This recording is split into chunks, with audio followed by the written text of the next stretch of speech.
Friend number 1, can you hold my phone for me? Oh, you don't have any pockets in your outfit. That's fine. My bad. Friend number 2, can you hold my phone? Your pockets are so shut. Okay. My God, girl. Friend number 3, can you hold my phone? Oh, you could, but it would fall out of your pocket because your pockets are too shallow to be worth anything. My God, guys, we gotta get some new pockets. Yikes. Friend number 4, guy friend, can you hold my phone? Oh, you can, and you can hold everyone else's phones too. That's fantastic. I'm so thankful for you, guy friend, and your numerous pockets. I do have a question though. Why are you wearing the same outfit as yesterday in a different shade of gray? Oh, fashion's for fads? Okay. We need to stop being friends with Mr. Guy Friend. My name is Caden Williams, and this is my video essay on the inequality of pockets for Dr. Sterling's Liba 280, Gender in the 21st Century, taught at the Savannah College of Art and Design. Pockets are a symptom of the large inequality that we face as a society today. And until we solve pocket inequality, we will not see true equality in our societies.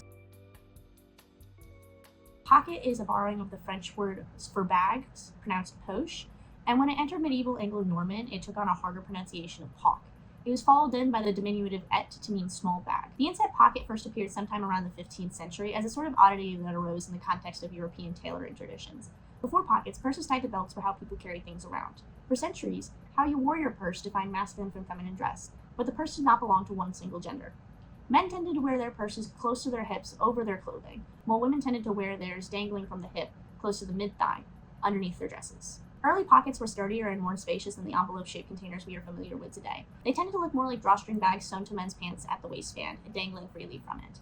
Dress historian Janet Arnold dubbed these pocket bags, although 16th century people called them pockets. As integrated pockets became more common and expected in menswear over the 16th century, they started to gain decorative trimmings. Some women also began to attach pockets to the skirt of their gowns, as usually at the placket or the skirt opening, like Elizabeth I, whose wardrobe indicated that she had pockets sewn into her more casual gowns and clothes. Women's pockets were never decorated, and women tended to rely more on the purse dangling from their belt. In the 1750s, tie-on pockets became the receptacle of choice for women. Tie-on pockets were generally homemade and gifted, usually worn under the skirt, but occasionally over by working women, and they were categorized as underwear. They received hard use as women had a lot of things to carry, shocking I know, and often needed to be mended or replaced. Unfortunately, tie-on pockets were less secure than our integrated pockets, and they fell off a lot. Satirists and cartoonists mocked the pockets for their womb-like shape and slit opening, which was very suggestive for the 1750s. They became a scapegoat for their size and lack of organization. Unfortunately, these slightly unreliable companions were a bit short-lived. In the early 19th century, known as the Regency era in Europe, high-waisted empire dresses became all the rage, and tie-on pockets were too bulky for the thin and clinging skirts.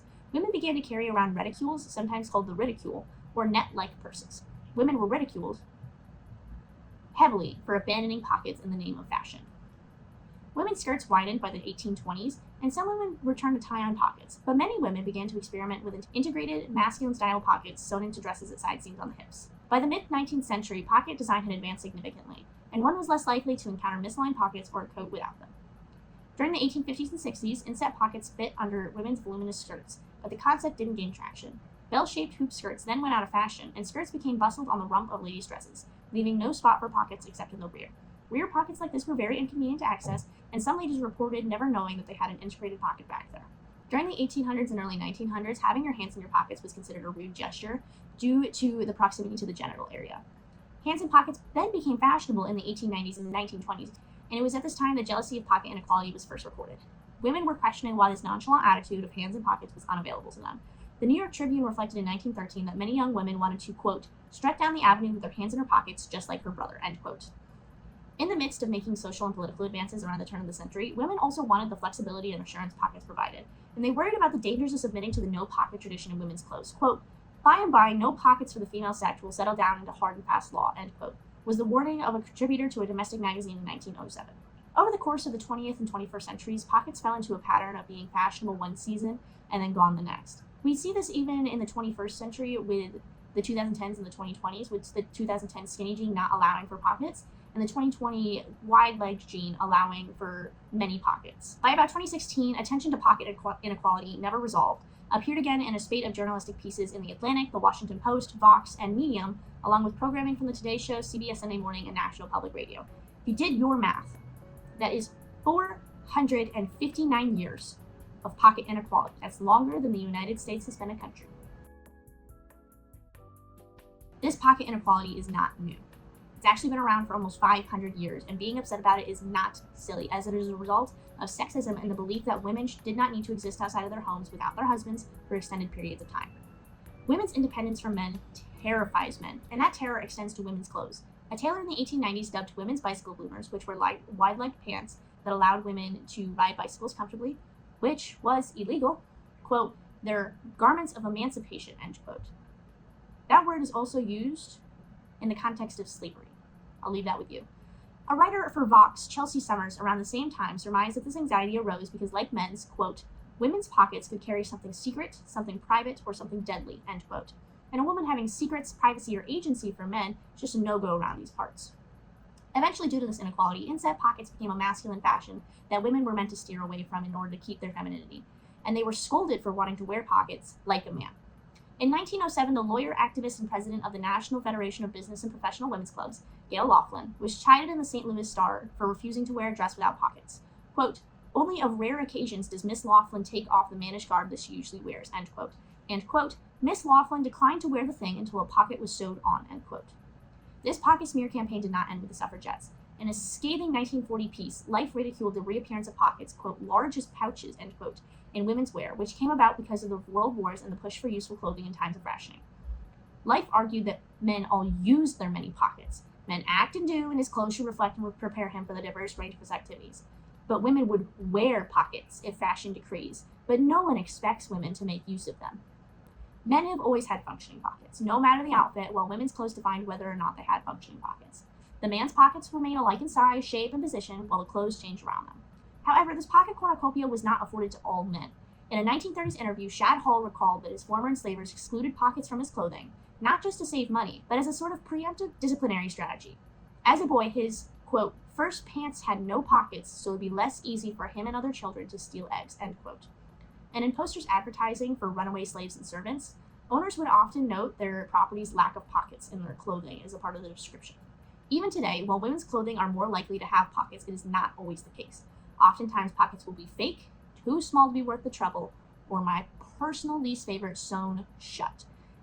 This gripe with bad pockets is not new either. Interviewed by a journalist in 1910, one working woman, identified as a stenographer, asked rhetorically, quote, "where is the ready-made suit that shows anything deserving of the name pocket?" End quote. Ready-mades are clothes that are sold ready to wear, like our clothes are today. In a study led by Jan Deem and Amber Thomas in 2018, it was found that women's pockets are consistently smaller than men's, with only 40% of women's pockets being large enough to fit an iPhone X, while 100% of men's pockets fit the phone with ease. Deem called the difference between her and her male partner's pocket size political. Quote, "pocket size is another thing that's policing women's bodies and limiting our independence in what we can carry," end quote. In 2017, BuzzFeed led an experiment on 4 male volunteers and sewed their pants pockets shut for an entire day. Volunteers left behind their ID, wallets, phones, and had difficulty carrying things and continuing their day-to-day. One volunteer said, "I'm going to lunch, carrying my wallets and keys in one hand. It's so frustrating to know that I might lose my things," end quote. Another volunteer couldn't figure out how to use the urinal while holding his phone. One compared the experience to knowing electricity had been invented, yet being forced to live in the dark. The results are humorous, but they're not. Men cannot live without their pockets, and yet women are expected to do so with a smile on their face. Advocates point out that this fashion double standard doesn't just affect adult women, but also takes a toll on younger generations, reinforcing ideas about women's limited range in public life. In a 2018 Twitter post that you might recognize, author Heather Kaczynski posted this, quote, "please put pockets on girls' pants. OMG. My 3-year-old is so angry when she doesn't have pockets or the pockets are fake. She has things to hold, like rocks and Power Rangers. She's resorted to putting stuff down her shirt. Come on. Pockets for girls, please," end quote. In her responses, people questioned why she allowed her daughter to play with Power Rangers in the first place. She concluded that, quote, "pockets are a small symptom of a larger inequality," end quote. Her daughter is not the only little girl to be righteously angry about her pockets. Eleanor Hanson from West Yorkshire, England, wrote to the Fat-Faced Company to complain about the inequality in the pockets of boys' and girls' pants, which in her measurements fit 7 eggs and 1 egg, respectively, saying, quote, "girls need pockets too," end quote. Georgia, another schoolgirl from England, was frustrated to find that the girls' uniform pants at Sainsbury's didn't have any pockets, while the boys' pants did. She wrote a letter after buying the boys' pants, saying, quote, "girls need to carry things too," end quote. This brings me to my first art piece, titled "More Than Half the Sky." A common solution to a lack of pockets in women's clothes is the purse or the handbag. But what happens when they're inconvenient or not allowed? Women are relegated to what they can carry in their hands. You've seen it in the line to the bathroom, when a girl holds her friend's stuff as they go to the bathroom, holding 9 things in the palm of one hand and her drink in the other. While the load has lessened with the introduction of smartphones, one no longer needs to carry a beeper, a camera, a wallet, etc., there's still a lot of stuff required to function as a woman in public life that needs to be carried. We now have the cell phones as an all-in-one to the previously mentioned items, but as society requires women to be beautiful to hold value, we often carry small bits of makeup like lip gloss to touch up our lips. We also need to carry other things like our ID, cash for emergencies, tissues to wipe our girlfriend's tears, our house or car keys, pepper spray to protect ourselves, and anything else that might be necessary to go out as a woman. You might say that some of the stuff isn't necessary to bring on a night out, but even with our hands tied behind our backs, women are expected to care for others. I exaggerated this phenomenon by giving the woman too many fingers. She's meant to hold so many things in one hand. How else could she do so besides being superhuman and having more fingers than the average man? This concept of women being considered superheroes for holding up more than half the sky is a result of women working hard to break past barriers in their lives, but it is used against them when they ask for things like pockets because you could do without before. Purses are not a long-term solution to pocket inequality. Sure, it worked for a little while, almost a century now, maybe 2, making up for a lack of storage in our clothes, but purses are largely inconvenient and are easy to lose. They are also a symbol of women's oppression, as they are a tool that was used to overcome the inequality in our pockets.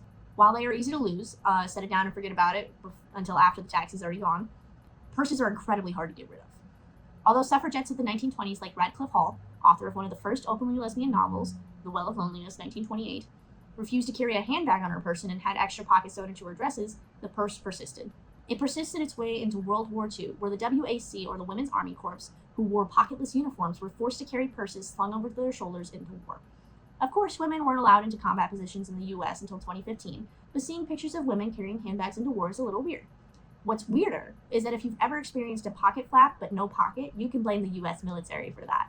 Women in the WAC were banned from putting things in the breast pockets of their uniforms, which the skirts already didn't have pockets, hence the purse. And eventually the uniform distributors stopped putting breast pockets in women's uniform, but kept the flap as a sort of fashionable decoration. The reason they were banned from putting things in their breast pocket is because it would deform the shape of the breast. In war. Thankfully, women in the military are now afforded the privilege of breast pockets and pants with pockets, and yet the purse still persists. The purse in the 21st century is more of a fashion statement than a utilitarian way to carry our things, with micro purses that can't hold more than a lipstick, and purses shaped like chickens. My chicken purse holds a lot of things, thank you very much. Part of this new fashionable style of purses is a result of increased pockets in women's clothing. However, purses are still considered largely necessary in order for women to move through public life with all of their belongings. But unlike men's pockets, women's purses are not considered a sacred space, not even by the Supreme Court of the United States. In the 1999 Supreme Court case Wyoming v. Houghton, a passenger's purse was searched as a part of a traffic stop in which the driver was suspected of a crime. The Fourth Amendment disallows undue search and seizure, and it was ruled that her purse was subject to search, unlike the driver's pockets, as it was in the back seat and not in her person. I firmly believe that her privacy was violated in this search, as oftentimes during traffic stops, people will be told to leave their bags behind. A man wouldn't leave his pockets behind, which holds all that he needs, so why would the purse be any different? They are not integrated into our clothes, and so purses are not innate in the human psyche like the pocket is. The simple fact that a court of law will not consider the purse the same as a pocket, and they are not afforded the same legal protections, is why the purse can never be a solid replacement for the pocket in women's clothes. Equalizing pockets in clothing is a surefire way to increase equality between men and women in this regard. This brings me to my second art piece, called Mom's Magic Purse. We can all imagine it. You're a young kid and your mom or grandmother tells you to fetch something from her purse, like candy, tissues, or cash, and it feels like you could spend days digging through her purse, its boundaries non-existent, its contents infinite. This phenomenon is a combination of a stereotype or gender norm placed upon women of being a caretaker who carries useful things, and the socially acceptable lack of pockets in women's clothing. At one point, women who carried anything they could in their purses were considered crazy. The Los Angeles Times countered the theory that women must have mental issues if they need to carry their whole home in their purse, saying it, quote, rather signified a very sensible adjustment to complex living, end quote. The fact that makeup had to be reapplied over the course of the day, twinned with the pressure to appear consummately put together, meant that the handbag was foremost a kind of traveling vanity table. You even see this phenomenon in media. Mary Poppins is known for her infinite carpet bag that she carries around, pulling out hat racks, a mirror, a potted plant, and a highly decorated standing lamp in the 1964 Disney adaptation of the story. The movie pokes fun at her infinite carpet bag and the quality that she and all women share by having her rummage through the bag in a furious search for her measuring tape, which she struggles to locate among the many things in her bag. Mary Poppins is the magical nanny of 2 British children, the caretaker, and her bag contains anything and everything one could ever need. Would this storyline not exist if women's clothing had the same value of pockets as men's clothing? Or would it simply migrate to being infinite pockets? Is there a world in which women have pockets and aren't expected to be prepared for any situation their domestic nature might help? I wanted to emphasize the mystic nature of the woman's purse with colorful swirls, and by making the area around the purse gray and dull. However, the purse in this context is a symbol of women's oppression, and so I have made the outside of the purse a dull brown. This thing that represents how she's considered less than a man, with wiles too womanly for pockets, is so wonderful to the people she cares for. Like all things under the patriarchy, clothing inequality also affects men. While they are afforded pockets, they aren't afforded fashion choice without fear of ridicule or, even worse, self-ridicule. Men fear being seen as too clothing conscious, possibly because they believe it will diminish their masculinity. But why?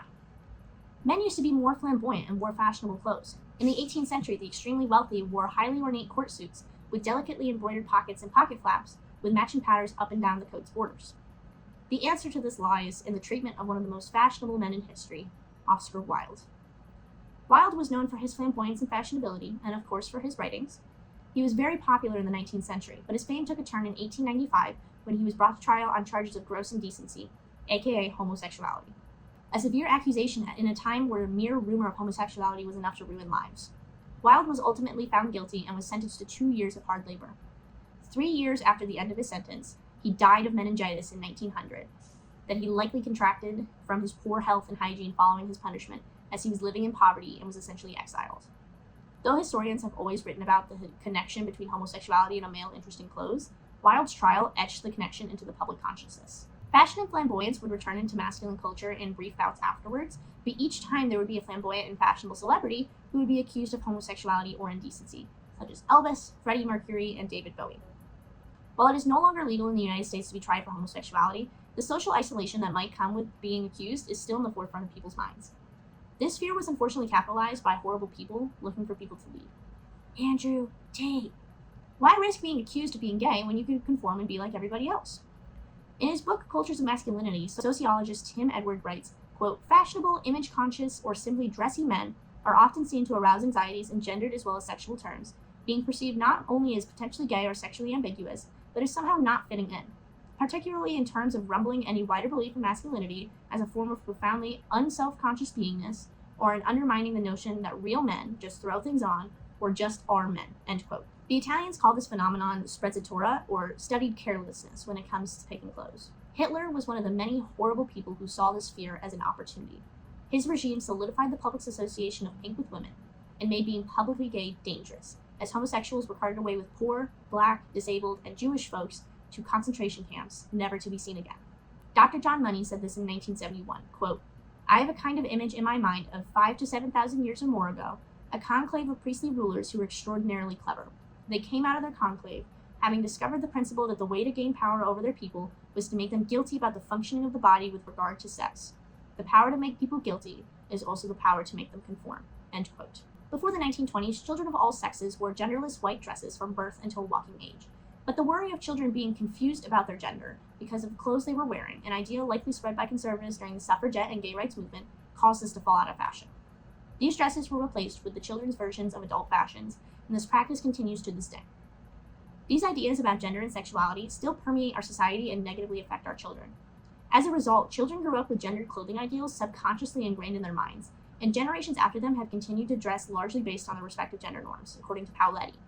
The effects of this can be seen in the fashion industry today, and help explain the collective loss of autonomy for our fashion choices. This gendered association with clothing also affects the labor division in households, and has become a stereotype. Paoletti says that fashion participation is very much a matter of gender. Typically, women are expected to be aware of fashion, and they buy most of the clothing, not only for themselves, but for men and children. Gupta and Gentry in 2016 said that gender norms would suggest that men are supposed to have minimum, urgent interactions with fashion. By adopting urgent buying behaviors, men are able to complete the shopping process in the shortest possible time and communicate that they are neither too careful nor too sloppy about their appearance. Therefore, the idea of traditional masculinity is maintained, and he is not seen to make fashion choices like a woman would. You see those videos online of young boys getting ready for events and proms and whatnot, heading to Kohl's just an hour or two before the event to buy shoes or belts. You would never see a girl prom dress shopping less than 6 months in advance. The fear, while likely unconscious, is the result of centuries of discrimination against women in the LGBTQ+ community. And while the 21st century is the closest we've come to equality for the women in the LGBTQ+ community, except for a backslide in recent years, we are still far from it. Men who may have deconstructed their gender dissociation with clothing may still dress as a man should, out of fear of rejection from his peers or family members. Sometimes, the safer option is to preserve your gender identity and succumb to a more limited choice in clothing. Even in queer spaces, we use clothing to identify the gender and sexuality of other people. Ever heard of the bisexual cuff or the lesbian flannel? According to Riley and Barry in 2020, this assumption of gender based on clothing is because dress is the most visible tool to validate the male/female and masculine/feminine binary, but can also be used as the perfect tool to disrupt and transform it. The use of clothing to identify people in queer spaces was originally a way to identify if you were safe to be queer around, but it has become harmful and now dictates the way the people who wear those clothes should act. This brings me to my final art piece, titled Not a Part of the Herd. Men are pressured to fit in and be a part of a herd or collective, like fraternities, brotherhoods, squadrons, platoons, and unions, which should not be a part of this list, but is due to the association of male-dominated jobs and unions, and any deviation from the collective could result in social death. All the figures in this piece are nondescript, to emphasize that this group of men could be anyone of any race, nationality, or age. The man in the middle is the only one with facial features, settling in a slightly mug, but largely neutral expression. It was meant to be a neutral expression, but my oil pastel crayon made the decision that he was smug because he is comfortable in his identity. He is wearing a bright pink suit and is carrying a brown messenger bag on his shoulder. While his suit is still pretty masculine, besides the color and the length of the coat, he is surrounded by a crowd of other men wearing the same gray outfit of a short-sleeved shirt and pants. The man is othered by the crowd. They give him a wide berth, but stare intently at him with their featureless faces. The irony is that he is the same gray color as the crowd, indicating his sameness. But because of fabric, the crowd sees him as a threat to them and their grayness, their skin color a metaphor for their gender and sexual identity. The pink man's posture is nonchalant, resting his hands in the pockets his suit affords him as a masculine fashion, despite its color. I included this and the messenger bag to help connect this piece to my main argument about pocket inequality due to the messenger bag's negative nickname, the man purse. In conclusion, these problems are easy to fix. Put pockets in women's clothing, wear what you want, and don't judge other people for what they're wearing. Bada bing, bada boom. Congratulations, people, we have equality. The road to equality is not paved. But this right here is not a pothole. It is a pebble that is this big. The pebble shouldn't be stopping the whole car, but it was a sharp pebble, and we have a flat. We have unfortunately been driving on the flat for a while, and we're not getting anywhere. And it's damaging the car. We can't keep driving on the flat. Remove the pebble, fix the flat, keep driving. Thank you so much for sitting through this horribly long video. I hope you enjoyed. Please give me an A.